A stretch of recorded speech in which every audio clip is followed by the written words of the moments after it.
The media and the Democrats rip President Trump on illegal immigration. An NBA player talks about his white privilege. And Bernie Sanders acts like a frontrunner. I'm Ben Shapiro. This is The Ben Shapiro Show.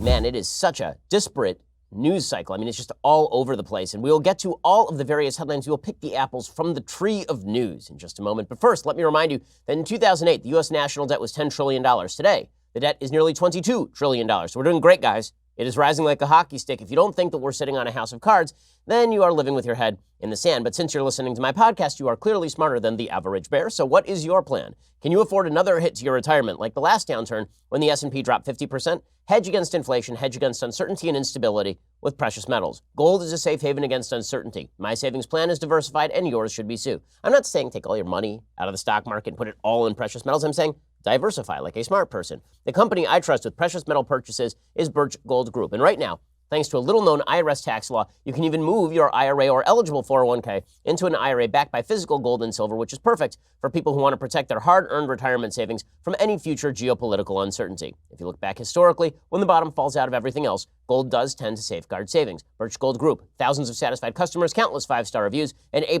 rating with the Better Business Bureau. Contact Birch Gold right now. Get a free information kit on physical precious metals. See if diversifying into gold and silver makes sense for you. This comprehensive 16-page kit reveals how gold and silver can protect your savings, how you can legally move that IRA or 401k out of stocks and bonds into a precious metals IRA if that's something you are interested in.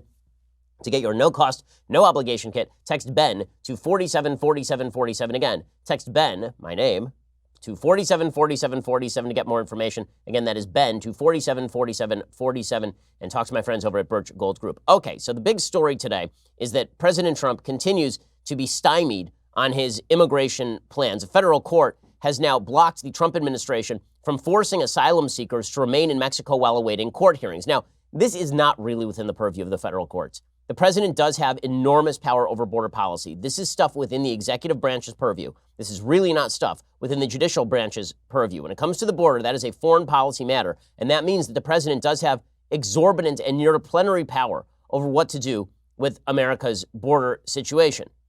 And the court doesn't just get to grant rights to people who are coming across the border without the president enforcing those rights. Nonetheless, a federal judge, again, we have a bunch of rogue courts across the country who are slapping national injunctions on the federal government, which really is an act of judicial supremacy, not judicial review. There's a difference. Judicial review is the idea that the courts get to look at the interpretation of the Constitution, and then they get to determine whether a law is constitutional or not. But judicial supremacy is the idea that the court is the last best hope of the Constitution of the United States, and that the president doesn't basically get to fight with the courts and fight with the legislature, that the court is the repository of all wisdom when it comes to the Constitution. And that is something that was largely opposed by Alexander Hamilton in Federalist 78. He said that if the courts were disposed to exercise will instead of judgment, it would defeat the purpose for them existing. Their purpose is simply to interpret the law as it is written. It is not to go above and beyond that. And if they do go above and beyond that, their opinion is of no more matter than the president's opinion or legislators' opinion. This is why the president and legislators both take an oath of office to uphold the Constitution. If it were really just kick everything over to the Supreme Court, you wouldn't need them to swear those oaths. Nonetheless, judges across the country have decided that they are actually legislators, and now a federal judge on Monday has blocked an experimental Trump administration policy requiring asylum seekers to wait in Mexico while their cases make their way through the U.S. immigration court system, a major blow to President Trump's efforts to stem the surge of crossings at the southern border. This is according to the Washington Post. U.S. District Judge Richard Seaborg in San Francisco enjoined the Migrant Protection Protocols policy days after outgoing Homeland Security Secretary Christian Nielsen pledged to expand the program. The policy began in January at the San Ysidro Port of Entry in California. It has been extended to Calexico and to the entry in El Paso. Seaborg wrote that the approach would have been further extended if the court had not stepped in. Several hundred migrants were returned to Mexico under the program after seeking asylum at the border. Why? Because once people enter the country, then very often they don't show up for their court dates, or they show up for their original court dates, which merely is just a way for them to kind of check that box. And then they figure that if they show up for the original court date and they wait 6 months, they get an automatic work visa, and they can stay in the country pretty much as long as they want. The percentage of people who are actually deported after showing up for court the first time is exorbitantly low. We had on Mark Krikorian from the Center for Immigration Studies yesterday on the radio show. He explained all of this in detail. There's a reason that people are trying to get into the country and not be held pending the judgment of their asylum on the other side of the border, because if they get here, there's a good shot that they are going to be caught and then released into the general population. Many of them will show up for their first court hearing. That first court hearing is just to determine whether or not they are criminals or whether they are sane, and then they are released back into society. At that point, all they have to do is wait out that ticking clock. If they wait for 6 months, they get an automatic work visa, and then they're off and running. They just overstay the work visa, and they stick around in the United States. This, by the way, is the vast majority of illegal immigrants, both across the Mexican border as well as into America from other countries not across the Mexican border. The overstaying of work visas is the number one way that illegal immigrants stay in the United States. The ruling is a preliminary injunction, at least temporarily stopping the program, and it paralyzes one of the Trump administration's last remaining tools to stem the flow of Central American families trying to cross the U.S.-Mexico border. Trump took out some of that frustration on the Department of Homeland Security, firing nearly everyone. In his 27-page ruling, Seaborg said that the legal question before him was not whether the MPP is a wise, intelligent, or humane policy, or whether it is the best approach for addressing the circumstances the executive branch contends constitutes a crisis. Rather, he wrote, the program probably violates the Immigration and Nationality Act, the Administrative Procedures Act, and other legal protections to ensure that immigrants are not returned to unduly dangerous circumstances. But there is no actual evidence that returning immigrants who are crossing over from Mexico to wait is putting them in an unduly dangerous circumstance. Mexico is not Honduras or Guatemala or El Salvador. Justice Department officials declined to comment on the ruling on Monday. The U.S. government could appeal the ruling to the Ninth Circuit. They've not indicated whether they will do so or not. This is a serious problem for the Trump administration, is the courts routinely stepping in and overstepping their authority. Now, the Obama administration used to ignore court orders on a fairly regular basis with regard to, for example, the Dreamers. So in a federal court in Texas struck down President Obama's Dreamers program. Obama just ignored it and continued handing out the papers to people who were Dreamers.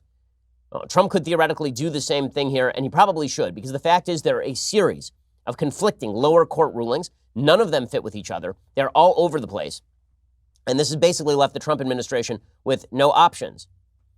Advocates for immigrants say the migrants are fleeing poverty and violence in Central America and should be allowed to wait in the United States until their cases are decided. In the ruling, this judge, Seaborg, wrote that DHS will still have the authority to detain migrants when they return to the United States. He made clear his ruling does not preclude Congress from creating an MPP-style program under federal law. Trump and top administration officials have implored Congress to stop the flow of tens of thousands of migrants every month. Seaborg said, to be clear, the issue in this case is not whether it would be permissible for Congress to authorize DHS to return aliens to Mexico pending final determination as to their admissibility. So he is kicking it over to Congress, saying that Congress has to pass a law specifically on this, and there can't be a regulation that does all of this. But that seems, I think, like an overly narrow misreading of the Administrative Procedures Act, for one. The president does have tremendous executive power in generating regulations on all of these matters. One of the reasons that Christian Nielsen, the Secretary of Homeland Security, was ousted from her job was presumably because she did not promulgate regulations quickly enough for President Trump. Meanwhile, it is important to note the level of conflict inside the federal courts over all of this. It is important to really, I think that when people do not note that the federal courts are all over the place on these issues and legitimately have not given any sort of comprehensive opinion on what exactly the executive branch can and cannot do, that leaves the executive branch without any way of actually doing anything at all. Daniel Horowitz, over at Conservative Review, has an excellent piece on this today, talking about exactly how all of these courts are overstepping their boundaries. Here's what he says. He says, rather than categorically suspending immigration requests at the border, the DHS issued a regulation in December to continue claims, but to have some of the illegal aliens wait in Mexico, pending the outcome of the proceedings. Statute is clear that the same way the president can suspend all entry, he can place partial restrictions or conditions on such entry. And this has been made clear from, for example, President Trump's travel ban, in which the president simply suspended immigration from particular countries. The judicial power vested in a judge allows him to grant injunctive relief to an American seeking protection from a regulatory burden or criminal prosecution. A judge can say he will not agree to punish a winning plaintiff, even if an executive policy or legislative statute required it. That is judicial review. A judge, however, has no such power to issue an injunction to enable foreign nationals to come into our country without the permission of the President of the United States. And the fact is that long-standing judicial history suggests that the judiciary does not have the power to make immigration policy this way. Daniel Horowitz points out that there are a bunch of California judges who have ruled on immigration. All of these rulings are in conflict with one another. Dolly G. of the Central District of California, among many other radical opinions overturned by the Supreme Court, said that the administration must release all children after 20 days, even though the Flores settlement is outdated and the statute downright requires the opposite. It is unclear whether the president is allowed to keep children together with parents or whether the president has to separate the children from the parents. What Democrats want is for the Flores settlement to be held in place. The Flores settlement was a settlement between the federal government and plaintiffs led by the ACLU, in which federal courts basically green-lighted a settlement during the Clinton administration that said that children have to be held in the most free possible circumstances for a limited period. After that, you have to separate them from their parents and release them into the general population. This was done with an eye toward releasing the parents into the general population as well. Dana Sabrow of the Southern District of California has said that parents must be released with children too, which is not, that's fully insane. So that she's saying that under American law, you must release parents with children. So if you cross the border with kids, then you will, under this particular ruling, be released into the general population. We can't hold you with the kids and we can't separate you from the kids. The only way we can unify you with the kids is to release you into the general population. That's not an immigration policy. That's a judge simply deciding what they want to be the law. Judge William Alsup of the Northern District of California has ruled that Obama's amnesty must remain in place for now, which is crazy considering that Obama's amnesty was never greenlit by Congress. Judge John Tiger of the Northern District of California, just like Judge Seaborg, ruled that the administration cannot make a simple common sense regulation of driving credible fear claims to points of entry, even though the Immigration and Naturalization Act states openly that it's unlawful for any alien to depart from or enter or attempt to depart from or enter the United States except under reasonable rules, regulations, and orders, and subject to limitations and exceptions as the president may prescribe. Judge Edward Chen of the Northern District of California has ruled that temporary protected status, rather than being temporary and discretionary, is permanent and mandatory for Trump. They said that Trump could not reject the so-called DREAM Act because the fact is that President Trump has, quote-unquote, animus against non-white people. None of this has anything to do with the Constitution. None of this has anything to do with the law. And these judges are really overstepping their boundaries and providing Trump with not a lot of options. So you're seeing Democrats come out and rip President Trump supposedly for being intolerant on the immigration issue or being terrible on the immigration issue. Dude has no options if you listen to these courts. He can't keep the kids with the parents together because that violates the rights of the kids. He can't separate the parents from the kids because that violates the rights of the kids. And he can't even take the parents and kids and say, stay on the Mexican side of the border. So what's he supposed to do? That only leaves one option: release everybody, which, by the way, is a violation of American law. We'll get to more of this in just 1 second. First, an alarming statistic for you. Over 75% of Americans are dangerously deficient in omega-3 levels. If you're experiencing joint pain, chronic inflammation, lack of concentration, weight gain, chances are you're probably one of these people. No matter your age, height, weight, or gender, omega-3 fatty acids are vital to your overall health. They're considered a useful pill by experts. They're clinically proven to improve mood, memory, brain, cardiovascular health.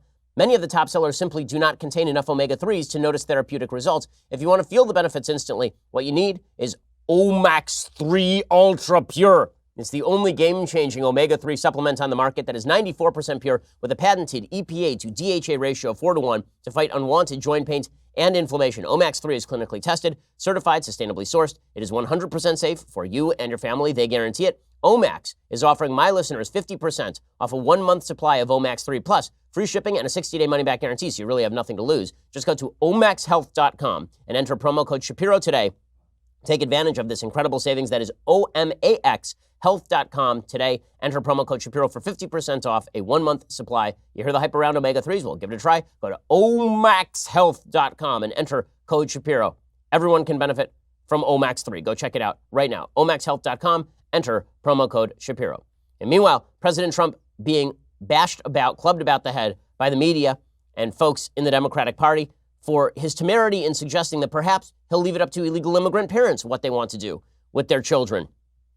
The president is supposedly considering something that is being called binary choice. This is according to the Washington Post. DHS officials are now looking for a way to satisfy the president's demand for tough measures, including a plan called binary choice that would give migrant parents the option of remaining detained as a family or agreeing to separation so their children would not remain in immigration custody. So in other words, Trump is saying You want there to be only one option, which is I release you and your kids. Instead, I'm going to offer you the option. Either you get to sign off on staying with your kids in custody, or you sign off on your kids being separated from you, but there's no more of this crap where we just release you into the general population. The goal of the plan, according to the Washington Post, would be to end the catch and release model that has allowed most migrant families to go free within the United States while they wait to appear before an immigration judge.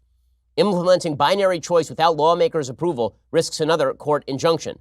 Stuart Baker, a top DHS advisor to George W. Bush, says the president doesn't like the news he's getting on immigration. He's blamed leadership at DHS. This is not something leadership at the department can fix. This needs to be fixed in Congress. There doesn't seem to be any appetite for that. Well, perhaps that's true and perhaps that is not, but the fact is that the president of the United States does have an enormous amount of power, again, over immigration regulations, and the courts keep striking down every immigration regulation when they spent years basically okaying Barack Obama not doing anything about illegal immigration and actively seeking to incentivize illegal immigration. It's pretty incredible. Trump has suggested to aides in recent weeks that the administration's previous policy of separating families at the border could be used to deter crossings and that a version of the policy could be reinstated, according to two people with knowledge of the discussions. Some aides have resisted the idea of family separations, citing the public backlash last summer and noting that Trump himself reversed it, which is true. President Trump was so intimidated by the public backlash that he signed an executive order saying that parents and kids would have to be kept together, which generally resulted in the release of the parents and the kids into the general population of the United States. But with that said, it is amazing. So it seems perfectly reasonable to me, like legitimately reasonable, to say to illegal immigrant parents, listen, you're not getting released into the general population. Many of you will show up for your first time back to court and then you'll disappear again. We're not going to do that. You stay in custody until we've decided whether your asylum claim is true or fraudulent. And it's your option. Either your kids stay with your relatives while you wait for your court date, or they can stay with you. I don't see why that is in any way inhumane or terrible. The only thing inhumane and terrible is Democrats not providing the funding to allow some sort of comfortable stay for the illegal immigrants crossing the border with their kids. That's the only thing that seems inhumane to me. And the reason Democrats are not doing that is because they want to force the president to release all of these people into the interior of the United States. They are literally busing people into places like San Antonio and dropping them off at food banks. I mean, it's craziness. It's craziness. Nonetheless, this has been taken as evidence that the president of the United States is a brutal, horrible, terrible man. Now, again, Barack Obama kept kids in cages in 2014. All of the original pictures that were brought up a couple of years ago were from the Obama administration, not from the Trump administration. Nonetheless, it is now considered something deeply horrible to say to people crossing the border and claiming asylum, we need to adjudicate your claim, and now you have the option. You can stay with your kids in custody, or you can make sure that your kids are taken care of with a family relation while you wait for your turn. But we are not going to simply just say you get to go free into the interior of the United States. How that is unreasonable is absolutely beyond me. But according to the left, this is the equivalent of white supremacy. So Jonathan Chait, who sometimes is an intelligent human, but is not in this particular tweet, he tweeted out, binary, as in like the binary choice that Trump is providing. Binary is so grating. What about something softer, like Sophie's choice? How in the world is it Sophie's choice to give people the option of staying with their kids, or give them the option of putting their kids with the government or with a family member while they await their turn to be adjudicated for asylum? How's that like Sophie's choice in any way? Sophie's choice, for those who have not read the book or seen the movie, is about a mother in the Holocaust who is given the choice as to which of her two children she wants the Nazis to murder. That is not this. That is not this. And to compare this to the Holocaust is obviously silly. And to make the comparison in any way to the Holocaust is obviously silly. Nobody is being killed. Nobody is being told they have to choose evil things happening to their kids. They're being told they can stay with their kids. I mean, also, it is worth noting that Jews in Germany were citizens of Europe. These are people who are crossing a border illegally to get into the United States. I do not remember the Jews trying to get into the concentration camps, do you? I remember the Jews clamoring to get on the trains. These are people deliberately trying to get into the United States and violating American law in doing so. I understand the motivation. I'd probably want a better life too. If I were living in Honduras or El Salvador, and my only option were to try and cross through to the United States illegally, I'd probably do the same thing. That doesn't mean I get to violate the laws of the country. And I would expect that the government would want to process me. And the government would want to make sure that I'm not released into the interior without them actually adjudicating whether I'm full of it when I claim political asylum. But the overblown reaction to this is really quite astonishing. Morgan Freeman is even worse. So he is going after Stephen Miller. So Stephen Miller is, of course, the president's very tough on immigration advisor. And I disagree with Stephen Miller on a fair bit of his immigration policy, particularly his view on the economics of immigration.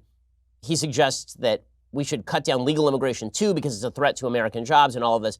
I generally disagree with that policy. I disagree with Stephen Miller's approach to his kind of presentation in public and all of that. But the new play by the left is to suggest that Stephen Miller is a white supremacist. So Morgan Freeman, like Morgan Freeman, he says, we are witnessing the deliberate reincarnation of Adolf Hitler right before our eyes in Stephen Miller, who will stop at nothing to preserve some BS pure white bloodline. We should be very scared and must stop Trump from empowering this evil and hatful man. I don't know how many hats Stephen Miller has, but I know that I'm deeply worried about people who have too many hats. I hate hatful people. Really despise it. Also, I'm wondering what the deliberate reincarnation of Adolf Hitler looks like. I mean, is this like the boys from Brazil? The deliberate reincarnation of it. Not an overstatement at all, Morgan Freeman. My goodness. And then Ilhan Omar sounds off, like rabid anti-Semite and Jew hater Ilhan Omar. She says, Stephen Miller, who is Jewish, is a white nationalist. The fact that he still has influence on policy and political appointments is an outrage, says the anti-Semite who sits on the Foreign Relations Committee. And then Jason Johnson on MSNBC, he says, well, Stephen Miller is alt-right. He says Stephen Miller is in control of the policy, and it's not that we're trying to curb illegal immigration, it's that this is white supremacy. The news is it's going to get worse. Well, yeah, because it's going to be Stephen Miller. And his sort of white nationalist tendencies are really obvious. He can't even dress that up as I was just doing what I was told. I mean, he goes back to relationships with Richard Spencer and the alt-right in several different areas. But I think even more disturbing is this idea that Nielsen, it wasn't just, she was under no circumstances fighting against this administration. She was just trying to find ways to smooth it down and cover it with sugar and make it okay. And that's what makes it so disgusting. Okay, so this is such a wild overstatement that this is based on white supremacy as opposed to, hey, we can't just have tens of thousands of people flowing over the border without us doing anything about it. But everything for the left becomes an issue of racism. Now, as I've said, I don't like how Stephen Miller has publicly presented. I think his original travel ban as written was stupid and counterproductive. And then they fixed it. And then it wasn't as stupid and counterproductive. But all of this said, the media's rabid approach to illegal immigration is truly telling. And I'll show you what the actual agenda is in just 1 second. First, we're never going to be able to agree on everything, but I think we can all agree. We can all use more sleep. Getting a great night's sleep is easier and more affordable than you think. You don't need a new expensive mattress or sleeping pills. You just need to change your sheets. That's why you should check out Boll & Branch. Everything from Boll & Branch makes, from bedding to blankets, is made from pure 100% organic cotton, which means they start out super soft and they get even softer over time. You buy directly from them, so you're essentially paying wholesale prices. Luxury sheets can cost up to $1,000 in the store. Boll & Branch sheets, only a couple of $100. These are so comfortable. I got rid of all the other sheets in my house. I mean, they really ruin sheets for you because they are so good. Everyone who tries Boll & Branch sheets loves them, including me. That's why they have thousands of 5-star reviews. They are so comfortable. 3 former U.S. presidents sleep on Boll & Branch sheets. Shipping is free. You can try them for 30 nights. If you don't love them, send them back for a refund. I doubt you're going to want to send them back. There's no risk and no reason not to give them a try. To get you started, right now, my listeners get $50 off your first set of sheets at bollandbranch.com. Promo code Ben. Go to bollandbranch.com today for $50 off your first set of sheets. That is BOLL and branch.com. Promo code Ben, bollandbranch.com, and use that promo code Ben for $50 off your first set of sheets. Really, really fantastic quality sheets. Go check them out right now. So what is the real agenda here for a lot of folks on the left? I do not think that it is the humane treatment of people crossing the border. If it were, they would be calling for more funding, not less funding for Border Patrol, so we could make sure that people who are crossing the border and are taken into Border Patrol custody are then being kept in comfortable conditions along with their children while their cases are being adjudicated. There would be more funding for the judiciary, for these border courts, so that we could accelerate the process and make sure that everyone is heard more quickly. Democrats have turned all of this stuff down.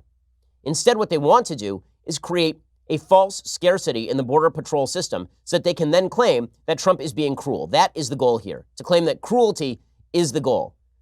Well, again, the goal would be to enforce the law.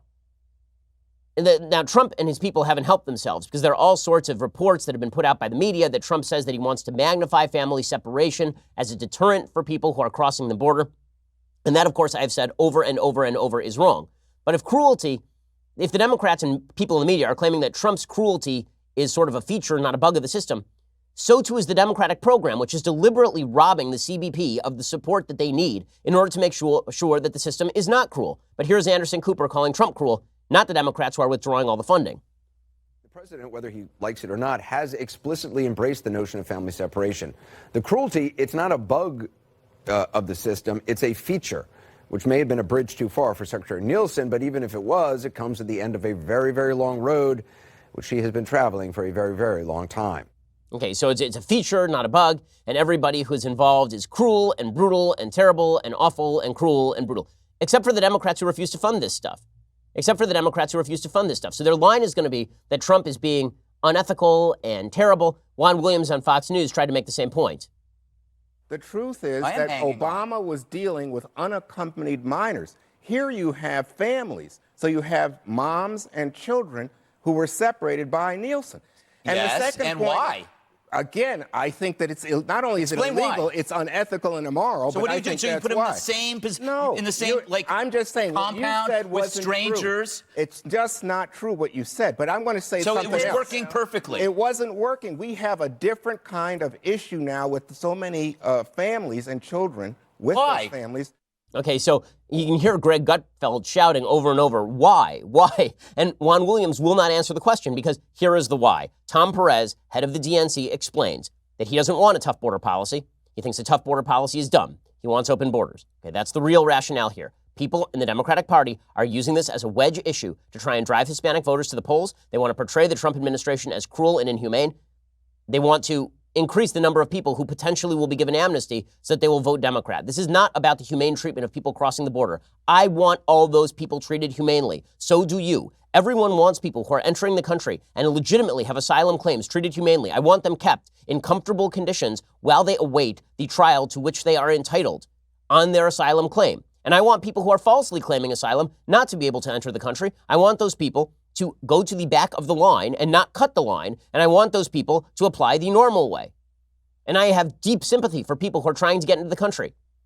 I'm essentially libertarian on immigration, except for two issues: welfare use and cultural assimilation. I think that people who come to the United States should assimilate into traditional American values, meaning a belief in small government, meaning a belief that the government is not the solution to everybody's problems, meaning a belief in free speech, a belief in private property, right? All of these sort of Anglo-Saxon notions of law. I think that everyone, including my great-grandparents, had to come and assimilate to those. I think that is a good thing. I think that is piece number one. And piece number two, you shouldn't come here and be dependent on welfare. Neither of those seem particularly arguable to me. You fulfill those two conditions, I think not only should we welcome you in, we should encourage you to come. I think all of that is good. And I want people who are trying to get in treated well. This is not about trying to treat people with cruelty. I don't want kids separated from their parents either. I don't want any of that stuff. But the courts have made a standard that is not enforceable other than for the president to do nothing about illegal immigration. And that's precisely what Democrats want. Here's Tom Perez from the DNC, basically just saying that out loud. The notion that this secretary, who will live in infamy, who is now no longer there, is going to be replaced by someone that he wants to be, quote unquote, tougher. They're losing sight of the point here. The point is to be smarter. When you're smarter, you're better. When I keep hearing talk about tough, tough doesn't equal smart. Tough equals dumb. And we need to make sure we have smart law enforcement. That's how we can address the challenges at the border. Tough equals dumb. I mean, if that is not a campaign ad for President Trump for 2020, I don't know what is. Legitimately, tough equals dumb. So if you are tough on tens of thousands of people entering the border illegally and then falsely claiming asylum, then that's dumb. That's the real agenda here. So you paint Trump as cruel. You use the federal courts to knock down any policy he attempts to pass. You have Democrats stand out front and rip on the cruelty while simultaneously depriving the Border Patrol and Immigration and Naturalization and depriving Immigration and Customs Enforcement from being able to take care of the people crossing the border properly. And then you claim that you are just being compassionate. What a convenient thing for members of the Democratic Party. It is pretty astonishing. It is also deeply, deeply dishonest. But I guess we're used to that at this point from folks on the left when it comes to the immigration decision. You know, they're constantly claiming that there is some sort of secret motivation behind Trump's policy on immigration. I don't know. Maybe there is. But I'll tell you this. As an American citizen who wants immigrants treated humanely, I also want to make sure that people who come in the country are not criminals, are legitimately claiming asylum under America's laws, are treated humanely, and are not let in willy-nilly and then just sent to the middle of the country. I don't see why any of these things are mutually exclusive, and they shouldn't be. Democrats have made them mutually exclusive. The media have made them mutually exclusive. It's really bad stuff. Okay, coming up, we're going to talk about a letter from Kyle Korver, who's an NBA player, all about accepting his white privilege. And we'll talk about what's right and what's wrong in the letter, because I think there's some actual interesting complexity to the letter. First, you have to go over to dailywire.com and subscribe. For $9.99 a month, you can subscribe over at dailywire.com. When you do, you get the rest of this show live. You get 2 additional hours every afternoon of my show live, which is pretty great. I mean, we have terrific guests on all the time, senators, governors, experts on the issues, members of electoral body, like all sorts of great people coming on the show routinely. And you get my analysis for 2 more hours a day, which is, let me just say, top notch. You get all of those things for $9.99 a month, or for $99 a year. You get all of that plus this, the greatest in beverage vessels, the leftist years, hot or cold tumbler. You get access to our Sunday special a day early. You get extra material from the Sunday special behind the paywall. You get to ask questions in the conversation, and sometimes during the radio show breaks. All sorts of good stuff when you go and subscribe. Also, please subscribe over at YouTube or iTunes. When you do, you get a lot of great material. Also, please leave us a review. We always appreciate it. We're the largest, fastest growing conservative podcast and radio show in the nation.